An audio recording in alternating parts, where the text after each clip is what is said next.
got me a French vanilla coffee this morning, and Mm-hmm. it's like 80% French vanilla. It's rough. I made me a. I've been making coffee. I like the Cafe Bustuelo. It's like in a yellow package. Yep. But that shit is good as fuck, dude. It's ground into like a powder. It's like super fine, and it's it's espresso coffee, so it's strong. It's got the strength for me, and it's super cheap, dude. It's like $4 for a little block of it. For like half the price of a venti fucking Starbucks, I can have coffee for like 2 weeks. I don't put sugar in my coffee. I just use the creamer to sweeten it. Right? I just Yeah. put in enough creamer to sweeten it, and then it turns into fucking Starbucks for me. That turns into fucking Starbucks. I'm gonna send you something. I'm gonna text something to you, just a picture. It's just for reference. Okay. You've never played Dungeons and Dragons tabletop before, right? Right. This is just gonna give you some perspective. I'm gonna send you. It's called a character sheet. Okay. And if you play on tabletop, this would be the equivalent of you looking in your menu and checking your inventory on screen. I just want to show you how similar the shit is. That's that's why this game is so attractive to me, because it's almost a tabletop to video game remake of a game that I've been playing for years. You know, with friends around the table. So how much role play do you want to do versus completion versus because this is a open-ended narrative game, so you can't see everything in one playthrough. It's impossible. You have to. I think somebody said So, that in order to see everything, you have to play this game like 8 times. yeah. I want to go through all the races and all of the classes and just kind of explain what you're getting into with your choice. All right. Because if you got something that you want to try, that you already know you want to try, you can do that, because you can respec your character class at any point in the game. The only thing you can't change is your race and your sex. When you're building your character at the beginning, that's like the only things that will stick for you, or set in stone. The rest of it you can change if you don't like it.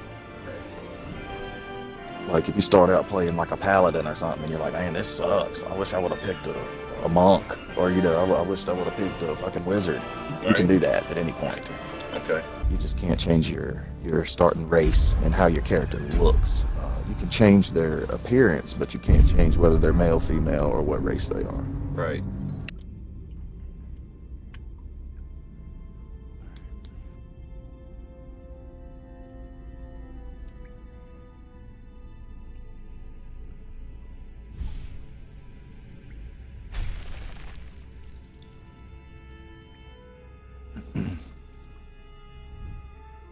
Just gonna watch this real quick. Oh yeah, you need to. Got to.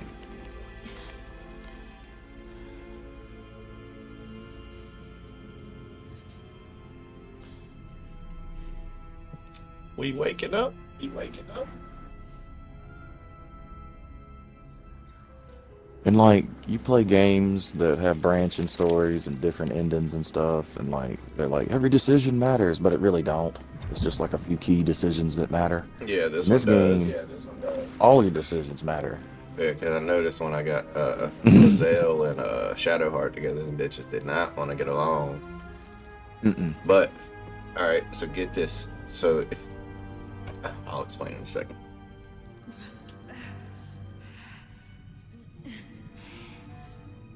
Did you pick balanced? Yeah. Okay.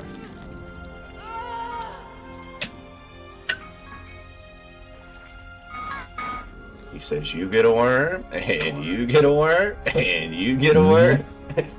Come here. Don't take my worm.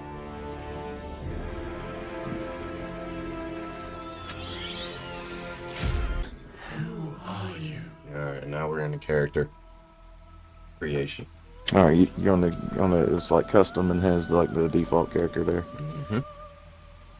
All right, so right here, you have the choice between creating your own character, which is what you want to do. Now, if you don't want to do that, you would go over and create, pick one of the origin characters. Right. And these are going to be characters that you will encounter, during the playthrough. Except for the Dark Urge. So the Dark Urge is, after you play through it one time, you might want to go through and rain terror and, make all terrible dark decisions just to see what happens. Right. But this version of the game is really very interesting, and I haven't played it yet, but everybody that I've talked to says you gotta do it. You gotta do it. So, if you wanted to, after you do your custom story and you want to play through it again, you can do another custom, but this one is highly recommended. So, as far as the other ones, if you do custom, you get all these people in your party. Yeah. Maybe. You have the potential to get them all in your party. So you can still experience all their storylines playing through custom. So that's why I recommend custom in the first place. I got you. Yeah, just pick your the body types, just male and female pretty much, and then you want to go on over to race. Now, as far as race goes, I would not try to min-max here.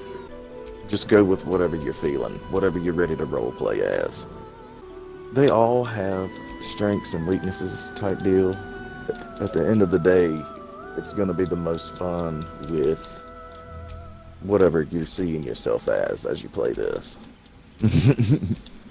But some good suggestions as far as min-max goes, and as far as whatever, I don't know what kind of game you're trying to play. If you're trying to be somebody who uses a certain type of weapons or has a certain type of skill, just kind of look through the options and see what you think they should look like. Right.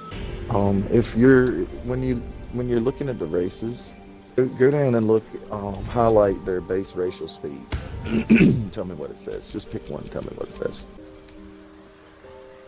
You can move 9 meters. Okay. Press start. Go down to options. Change system of movement from metric to imperial. Yo, phone ringing. Metric to imperial. I got you. Okay. All right. Now go back and tell me what it says. 30 foot. Move 30 feet per turn. Okay. That's base racial speed for every humanoid sized class. If you play a halfling or a gnome, they can only move 25 feet per turn. So that's something to keep in mind. Also, the dwarf only moves 25 feet per turn because their legs are shorter.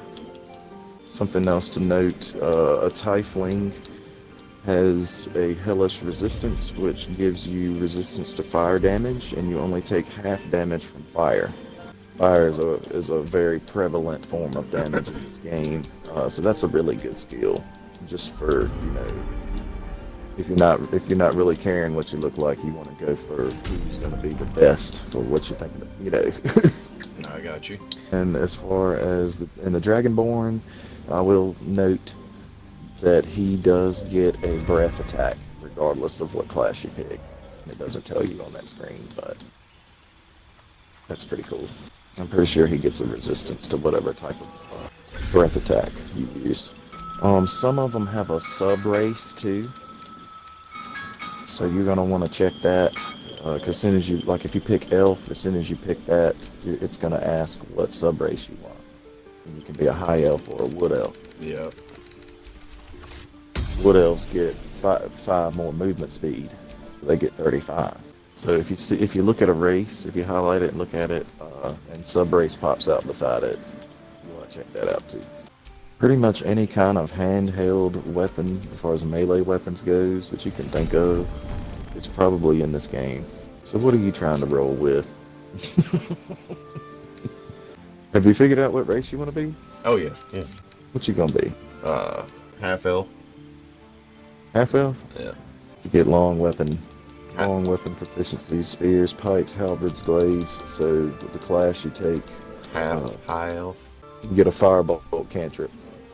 Yeah. So you get firebolt for being a high elf, high half elf. Okay, so don't take that again and waste a slot because you already get it for this. Okay. Like if you choose to be a wizard that gets to start with five of these cantrip spells, and firebolt is one of them, and you pick it, you'll have 2 uses of the same free spell instead of a different one. Right.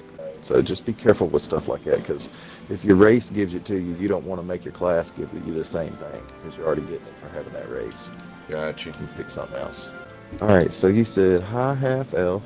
What cantrip did you pick? You get to choose from a list. That's awesome. Shocking grasp. Yeah, get shocking grasp. That's a great one. All right. So now your class, you picked druid. Yeah. See how it says cantrips again? Yeah. So you don't want to pick the same cantrip you picked before. Right. So that's what I was wanting you to pay attention to. Now as a druid, shillelagh is awesome. Is Just it? letting you know. Yes, because as a druid, as your race as a high elf, you're already proficient with long weapons. So you don't have to just use sticks and stuff. So shillelagh might not be as useful for you. But once you become a higher level druid, you're going to want to probably go with a staff of some type to increase your power. And shillelagh is really good if you have a staff, because as you level up, how much damage shillelagh does levels up too, and it adds to your staff. Okay. So if something comes up near you, you cast shillelagh as a bonus action and smack them with that instead of with your weak ass staff hit. But you're going to be proficient with spears, pikes, halberds, glaives. Already, you've got light armor proficiency and shield proficiency just because of your race. So with druid, you get medium armor and shield and light, so you'll be able to wear medium armor. You'll have scimitar and sickle proficiency, quarterstaff, mace, javelin, and dagger and club. You got right many different weapons you can use, but no swords, axes, and martial. Got No you. swords and axes. You won't be able to, and maces and things like that. Well, you got mace. Yeah, you can use mace. All right. So where are you now? Did you pick your other 2 cantrips? Yeah, shillelagh and fire whip. Thorn whip. All right. Thorn whip, yeah. Thorn whip's pretty good. It pulls enemies to you. Guidance is really good. So let me tell you what guidance does. So as you're playing this game, you're going to have to roll a d20 and check to see if you can pass the difficulty of the challenge. It's called a DC, difficulty challenge. So if somebody does something, like you're talking to somebody and you're trying to sway them a certain way, it'll make you roll a dice, and it'll tell you got to roll a 15 in order to make them change their mind. And so you rolled a dice, you rolled a d20, and let's say it pops up a 13. Right. Well, you're losing. But if you use guidance, it'll let you use it during the dice roll. And guidance blesses the character with guidance, and you get to add a 1d4 to it, which means a 4-sided dice. So you get a chance of 1 to 4. They roll it, and you get to add 3 to that. Then it pops up over the challenge number, and you win it. So that's a really good one, just for a free spell that you can cast automatically whenever you need it. But you're going to get more cantrips as you level up. So we're going to have Shadowheart in the party at the beginning. She has guidance, so you don't really need it unless you're not planning on using Shadowheart as a party member. I want to play with Shadowheart. Okay, so yeah, you can give that to her, and you take more offensive stuff. Now, spellbook. This is going to be a pretty good little choice for you. As a druid, you can change your prepared spells whenever you'd like, as long as you're not in combat. So the 4 that you choose here, you can start playing the game and immediately change them to anything else that's on this list down here. But this is what those 4 are what you have to take into battle with you. The ones they default you to, I would go ahead and take everything out. All right. And I would say pick the ones you want instead of the ones they suggest. Ice Knife is a really good one. As a creature, you should probably recommend any character who has Healing Word available to take it over Cure Wounds, because Healing Word is a ranged spell. Cure Wounds, you have to be right beside them. And Healing Word can pick people up if they get down. If they run out of hit points and get down, you can use Healing Word, and it picks them up off the ground too. I recommend all characters that have it available get it, regardless of how effective they are at casting it. Right. The next two, you just want to pay attention to whether it says concentration or not, because you can only have one concentration spell active at a time. That is what you're looking for on every spell you look at. Make sure it does or doesn't have that, because you can, like, if you cast Entangle and then your next turn you cast Fog Cloud, Entangle goes away. You can only concentrate on one at a time. Okay. Druid has a lot of concentration spells, because the way you play a Druid is you cast a concentration spell and then you wild shape into a beast. The concentration spell going while you're a beast. It's just really cool. But yeah, I'd pick you a concentration spell and then, whatever you want really. Enhanced Leap is helpful, because your strength's going to be low. You won't be able to jump as far as like a fighter. Underwave is good if enemies get around you, but just keep in mind that any area of effect spells in this game that you cast hit everybody in the area. So you have to kind of be strategic with your placement and not knock your party members around with what you're trying to kill the enemies with. But it does a good job at showing you the range and everything it's going to affect. It's not a mystery of who's going to get hit when you cast them. Alright, we done with spell book. Alright, you got all your spells good? Mm-hmm. What spells did you pick, just out of curiosity? I got Ice Knife, I've got Healing Word, I've got Thunder Wave, and Enhanced Leap. Ah, yeah, okay, great.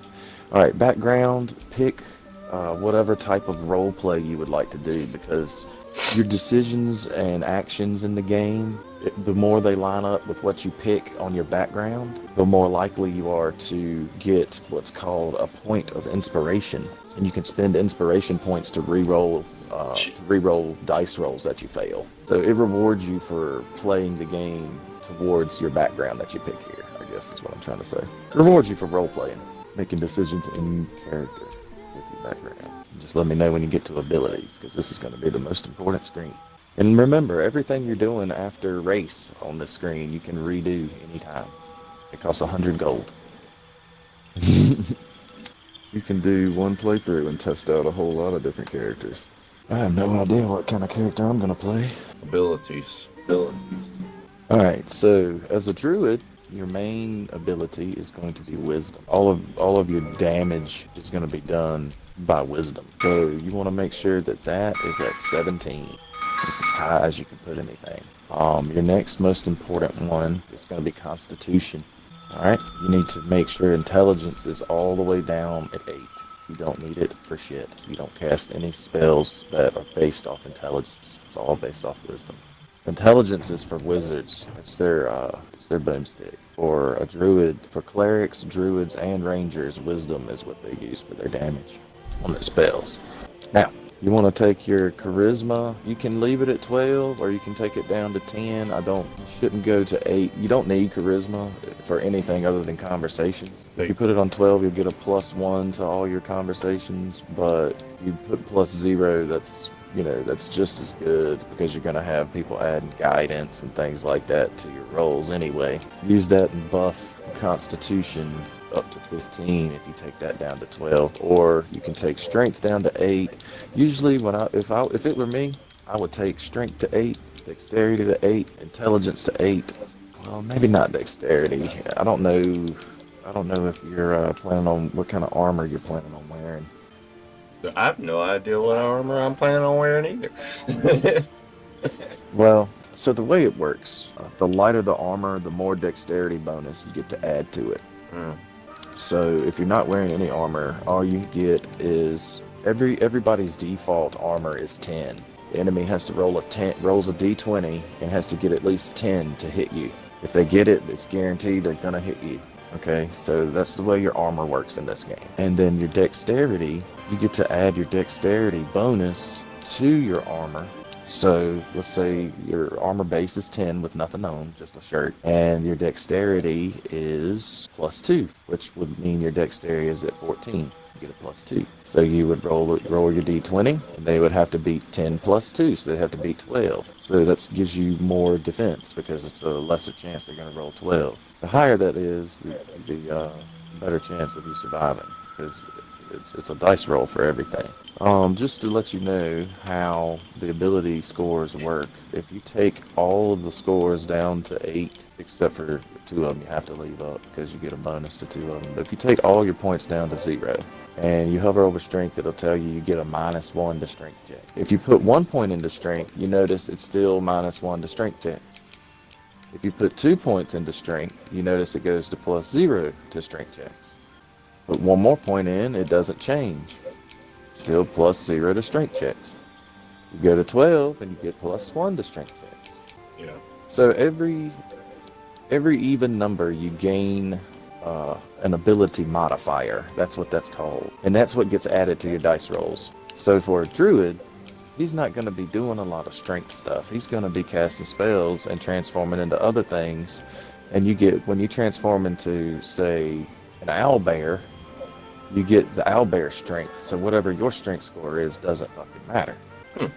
So dexterity. For 12. You're gonna want to spend your points in Constitution and Dexterity because you're gonna be wearing medium armor, and you can add your Dexterity bonus to medium armor. If you wear heavy armor, you can't add your Dexterity bonus to it because think about it: the lighter you are, the better you can move, and that's Dexterity. Dexterity is movement, the ability to move freely. So if you're wearing no armor, you add your Dexterity bonus. If you're wearing light armor, you would add your Dexterity bonus. Some medium armors are heavier and you can't add all of your Dexterity bonus. It'll be like you can only add 2 of your Dexterity bonus to this. And then you get to heavy armor and it's weighing you down. You can't move as freely, so you don't get to add any Dexterity bonus to that. So it kind of makes sense if you think about it. But man, if I was you, I would do 15 Dex, 16 Con, 17 Wisdom. But if you're going to be doing the talking, which you are, I would take your Dexterity down to 14 and put your Charisma on 10, or you can take it down to 13 and put your Charisma on 12. That'll give you a good chance to win conversation. You get rewarded with experience for completing quests regardless of how you complete them. Whether you fight everybody in the whole fucking village, or you talk your way into the main, talk your way in there and assassinate them and sneak out. Everybody's still your friend. You level up either way. Alright, so what you looking like? You got 8, 13, 16, 8, 17, 12? Yeah. Yep, is that what you got? Yeah. Alright, that's going to be perfect for you. Now the next one is your skill proficiencies. They should already be selected for you, but I would recommend taking that point out of nature, because there's not a lot of nature checks in this game compared to some of the others. And I would put it into something like perception, because that's how you sense traps, hidden treasures, and things like that, more so than nature. But everything you do in this game gets checked against these. Athletics, if you need to push somebody, just physical stuff.